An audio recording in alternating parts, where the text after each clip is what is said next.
Hey everybody, welcome to the Art of Relationship show. Today we're going to talk about a very crucial element in the US culture. Let's face it, it's around the world, okay? And that is about domestic violence. I love joking around, I love being a smart ass. However, this subject, we can't joke about it because it's serious. A lot of people get hurt, a lot of people get killed and are just tormented and tortured in these situations. We're going to be talking about domestic violence awareness, and let's put an end to it. Okay. So don't go anywhere. We're going to be talking about it right after this on the Art of Relationship show with domestic violence awareness.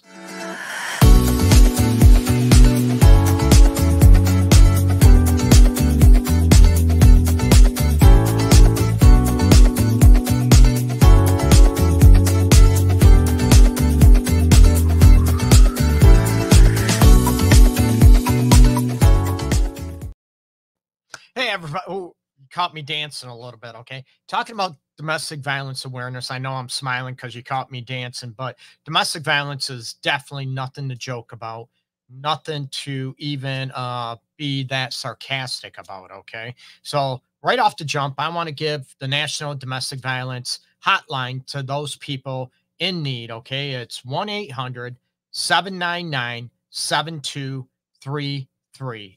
800-799 SAFE, SAFE. Okay. So for those people in need, we're going to talk about different types of domestic violence. 1 in 3 women endure a domestic violence and abuse situation. 1 in 4 men. And I want to make that very clear. A lot of people, look at, women are the survivors and, the victims of domestic violence. We need to also understand that men are in situations as well where domestic violence, abuse, physical abuse occur. 1 in 4 men, 1 in 3 women. It's sad. We need to drop that down quite a bit. And I would love to end domestic violence, but let's face it, the human factor is at play. So we need to understand, what is going on, different types of domestic violence. You can join in and join your, throw your comments down below. And I am gearing up for later on, actually in a couple weeks, I'm going to be going to taking live phone calls again and moving the show to an evening time spot. Okay. So let's talk about domestic violence. I already talked about, 1 in 3 women, 1 in 4 men, believe it or not. And a lot of men they're embarrassed. They're, afraid of being ridiculed in those situations, that there tends to be not as much compassion for men in domestic violence situation. And I can tell you, I have personally have been involved in people and men that have been domestically abused one form or another. And I'll get into the types in a little bit. And think about this, okay? 96% of employed domestic violence victims experience problems at work because of abuse. 96% of those that are inflicted with domestic violence have endured it, are experiencing it now. They miss work, okay? Their focus on work, their productivity is bad. So we need to look at that. And a lot of people, a lot of CEOs know the dangers. There's like 2/3, I believe, of CEOs in America alone know, they believe, they state, that domestic violence is a huge issue in the workplace with absenteeism, workplace violence, people, going to the workplace and killing a significant other with domestic violence. It's horrific. So we need to get rid of domestic violence situations. And for those that have endured it, the grueling, the embarrassment, the trauma it produces in your lives. Okay. And it affects, let's face it, it affects men, it affects women, it affects your family members that witness or know that you're enduring this. The kids, right? Maybe the kids have never been, hit, been, verbally abused, whatever, by the abuser, but they're witness to it. And I can tell you, and I'll get into more stories later on, that, kids witnessing domestic violence, that's abuse. Okay. That's domestic violence. That is emotional abuse to the kids as well. So I want to throw that out there. Now, we're going to talk about, different types of domestic violence. We all know, right? Physical abuse, that's a big thing, right? We need to look at there's emotional and verbal abuse, sexual abuse, sexual coercion, financial abuse. And, there's now with technology, right? Digital abuse that you're being, stalked. That stalking's another form of domestic violence out there that a lot of people don't look at.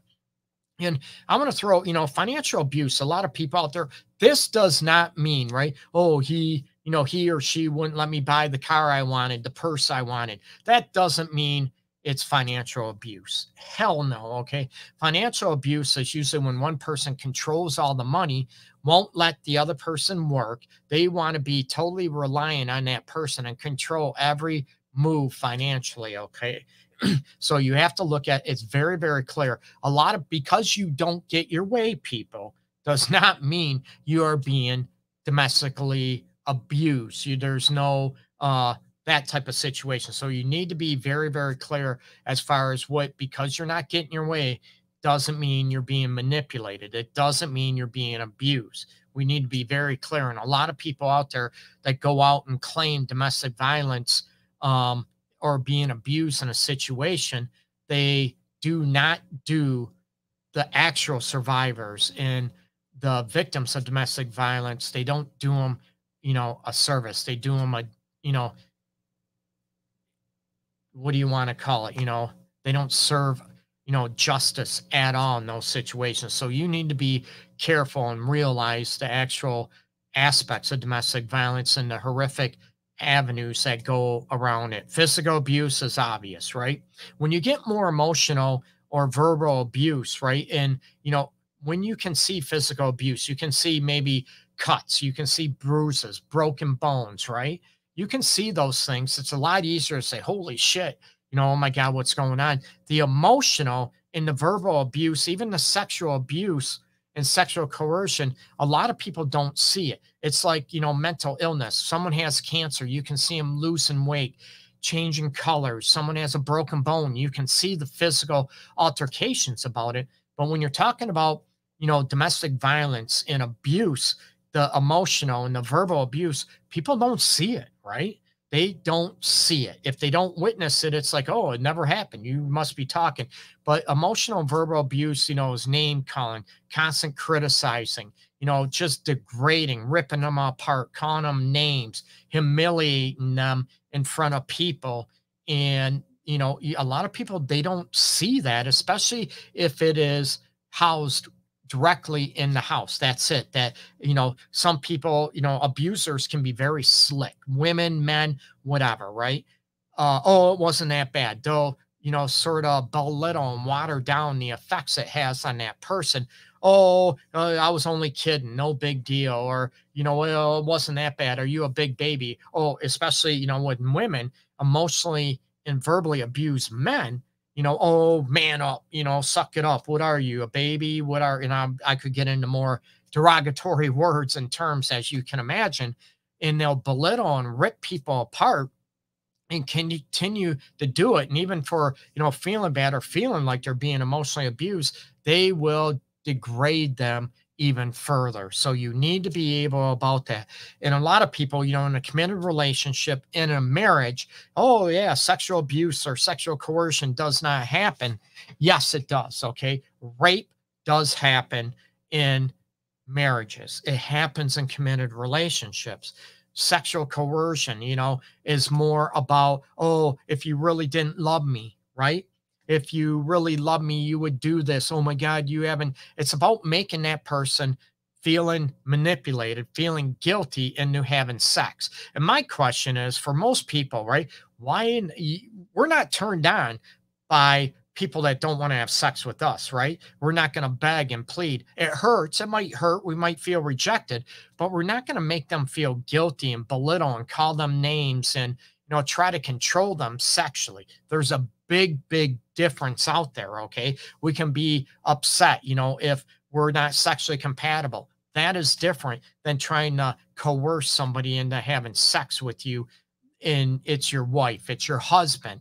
it's your girlfriend, your boyfriend, you get me significant other, and you're trying to coerce them in that situation. So you need to be very careful in how you handle it, right? Why would you want to try to manipulate someone or coerce someone into having sex with you for your own benefit, for your own, you don't care how it affects that other person? That's where abuse comes into play in the terms of, sexual coercion, domestic abuse. So you need to be able to look at all those aspects and look at what is going on, okay? And there are, you talk about digital abuse and how many people, right, maybe put GPSs on phones, on cars. If you both agree to it, it's not domestic violence. It's not abuse, right? Not at all. But are you doing it to keep tabs on somebody because you don't trust them? Let's face it, right? Or you want to control them. Stalking behaviors. Usually you hear stalking, right, with somebody that wants to be with somebody else. Maybe stalking occurs after a breakup, after a divorce situation.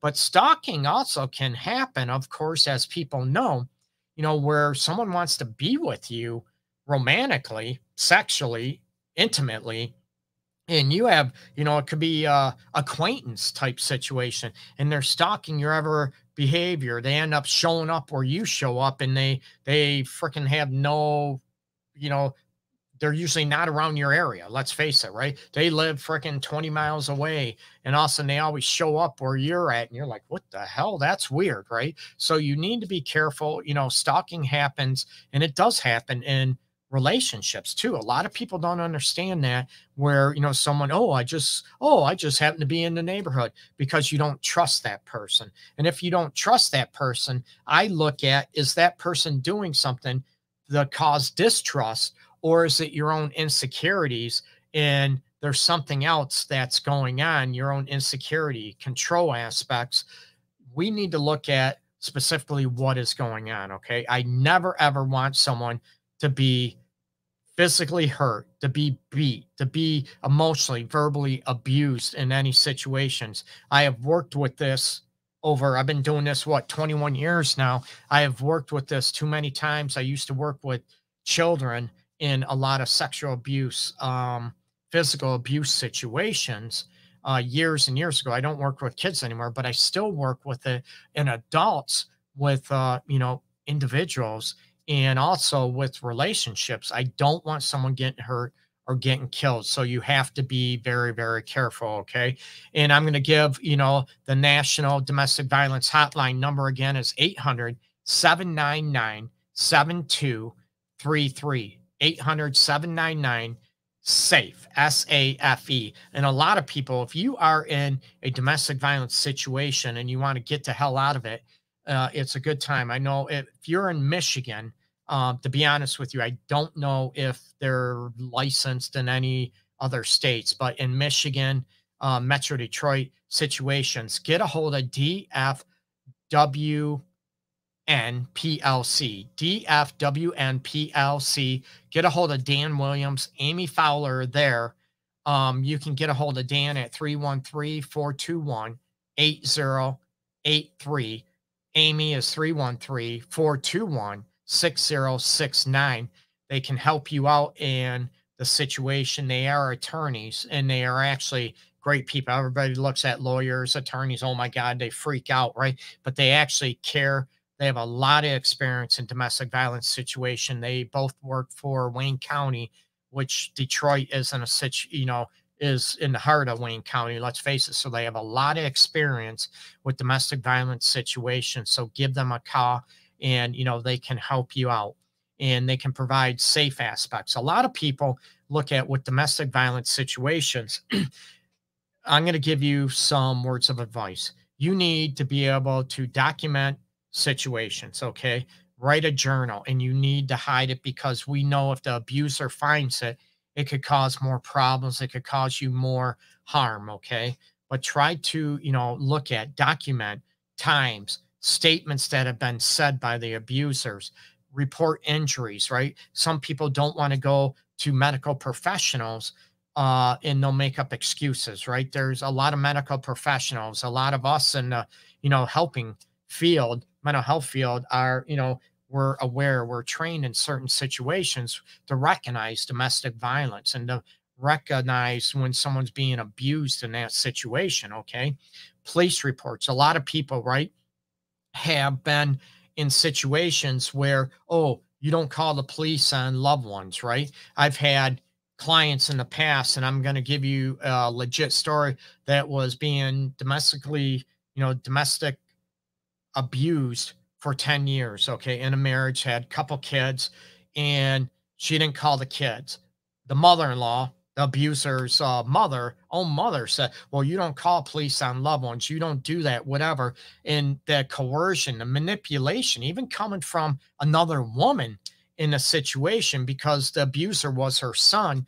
Oh, you don't call the cops. And I told her, regrettably, I want to inform people. I want to teach people.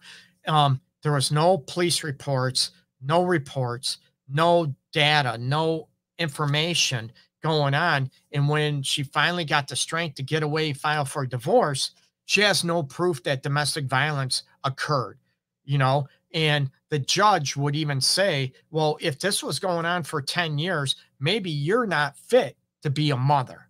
I told her this before she went to the judge and trying to give her help and insights. And it was legit, it wasn't fake and fabricated. And no one should ever fabricate domestic violence situation. Okay.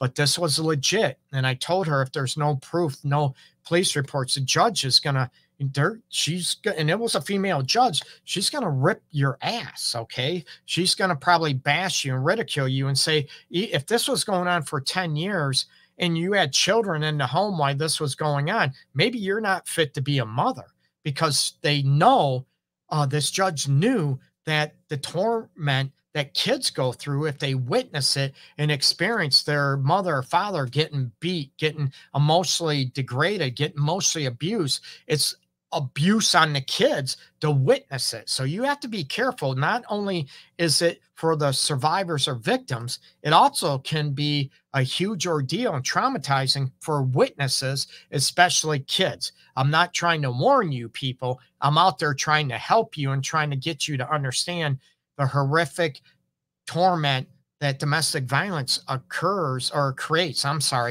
in the world. And we need to get rid of it. Okay. One thing, a lot of people, even professional helpers like me, they're telling you to hurry up, get out of that situation right away. I tell people you have to have a safety plan. Let's be honest. And, National Domestic Violence Hotline will tell you this as well, that you have to create a safety plan.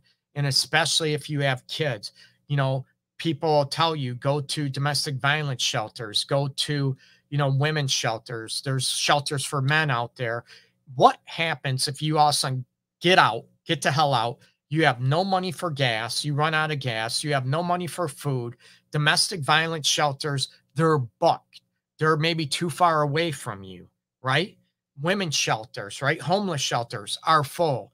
You have no family, no friends around the area that can help you. Maybe you don't have any at all, right? Because part of domestic violence is also about isolation, right? They're trying to isolate you from other people. Now, what do? You have no money. Shelters are full, no friends, no family.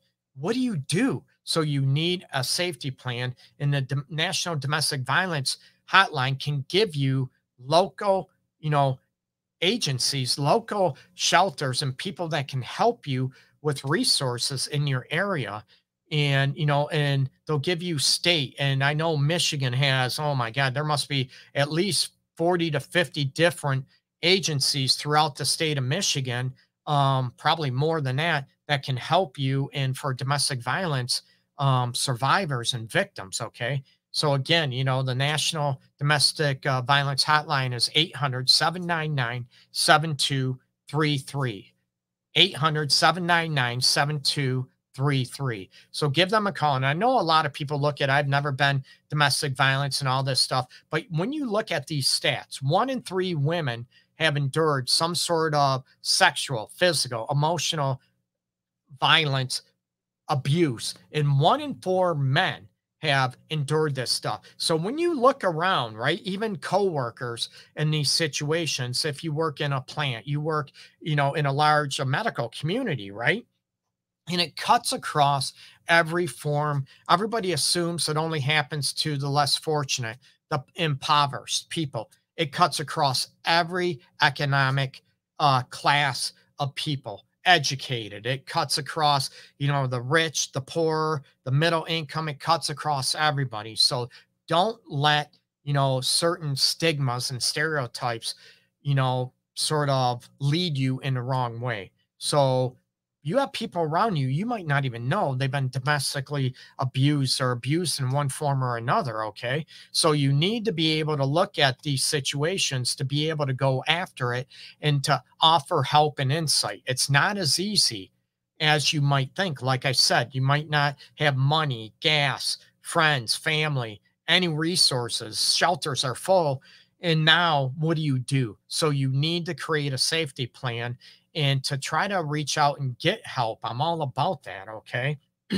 So, it's huge. Okay. Domestic violence cuts emotionally. It can create, as people know, post traumatic stress. You have nightmares, you have triggers. Somebody might, talk loud in a certain way and you flinch, right? And oh my God. And all of a sudden you start assuming or thinking or feeling that people might be yelling at you and they might be just talking passionately. You get me? So it affects you in so many different ways, and you start losing your sense of self, right? You start feeling like you deserve to be treated this way. No one deserves to be treated this way and be abused physically, emotionally, sexually, not at all. Okay. So please reach out and to be able to go after these and get in a safe place. Call again, 800-799-7233, the National Domestic Violence Hotline. Like I said, I usually love joking around and being playful, but with domestic violence, you're never going to hear me joke around about domestic violence, about rape, about those situations. They're horrific and they cut across, they affect not only the survivor and the victims, they affect the kids that witness it, they affect the family members. That are picking up the pieces and trying to help these individuals. And a sad stat, okay? On average, it usually takes a person 5 times to get away from a domestic violence relationship or marriage, to get the hell out of it and to stay away. Okay. On average, 5 times. A lot of people, well, if I did this, you know what? If I was in there, there's no way I would tolerate this. A lot of people don't understand the devastation and the fears and the emotional humiliation and the lack of confidence that this creates, where a lot of people feel like, oh, it's my fault. If I was a good person, I wouldn't get treated this way. If I was worthy, I wouldn't get, raped in my marriage. I wouldn't get sexually abused. I wouldn't get my ass beat. um, I can tell you a story as well where I had a client, sorry, my voice has gone, allergies, to where legitimately um, the wife was trying to justify her husband for beating her, saying, Greg, if I had, I understand he works hard, he's mad. If I had dinner on the table, I was 5 minutes late. I understand why he was mad. And I looked at her, I looked at him, and I said, you're trying to justify him beating you as I'm looking at him. You know what I would want to do to him. But trying to justify that she got beat because she was late with dinner for 5 minutes. And she sort of blamed herself that it was her fault that she got beat. This is the mentality that a lot of people go through. And I want to empower people to get out of these situations and be smart and make that safety plan. And these are true stories. I could go on and on about stories that I've endured over the last 21 years, plus probably longer than 21 years, with residency, internships, and stuff that have endured, that kids and women and men have been inflicted with domestic violence situation. Hey, Treva. Hey, Tony. I appreciate you tuning in. Yeah, there is never Tony just mentioned, there's never a reason to put a, put a wrong hand on a woman. And I can tell you, Tony, there are some women out there that are very, very, they're mean. And if you have a woman coming at you with a knife, with a frying pan, a baseball bat, has a gun to you, I can tell you, a vase, freaking glass marble stuff that weighs about 5 pounds and could kill you, and, going after you.